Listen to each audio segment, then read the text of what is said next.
will be using the same key from the translation video here for mutations, so take a moment to review.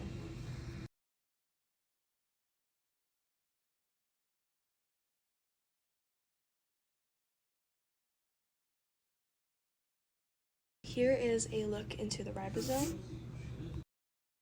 We have the E site, the P site, and the A site, our mRNA strand, its codons, and tRNA and its anticodons that will pair with the mRNA. The ribosome is translating and reading the codons to form a polypeptide chain, which you can see developing in the P site.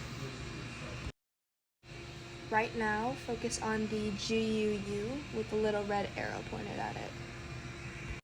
Did you see that? Uracil has been substituted to cytosine. This is a mutation in the mRNA sequence.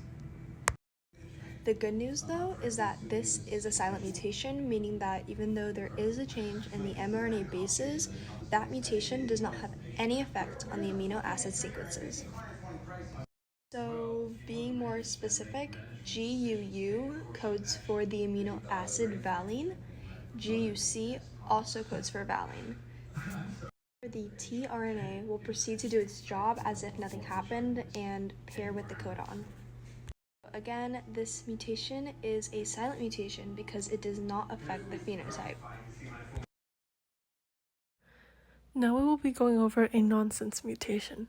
Translation starts off as normal as the tRNA reads the start codon.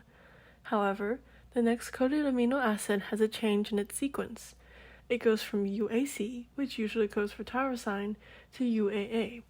Now UAA is one of the sequences that code for a stop codon. When the rRNA reads this, the protein is completed with only methionine. This nonsense mutation affects the protein very much as it shortens the protein.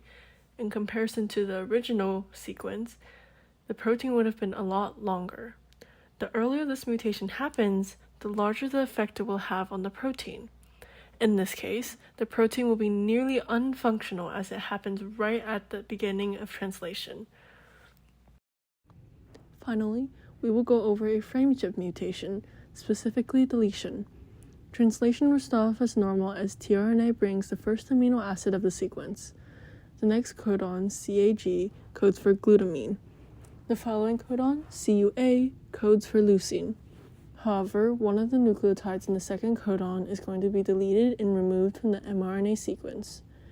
The C from the glutamine codon gets deleted, and now notice what is going to happen to the nucleotide sequence. Every nucleotide will now shift over one so that the first codon has 3 nucleotides. Now instead of the second codon coding for glutamine, AGC now codes for serine, and instead of the following codon coding for leucine, UAU now codes for tyrosine. Because of the deletion of one nucleotide, the entire mRNA sequence is affected. The intended protein will not be synthesized because the amino acids being put together are entirely different from the original sequence. The finished protein would have a different shape and function than the original intended protein. Now, it's important to note that not all mutations are harmful and some can actually be beneficial. Mutations are how we get genetic variety in species and in a population. Mutations can affect the structure and function of a protein, leading to changes in the phenotype.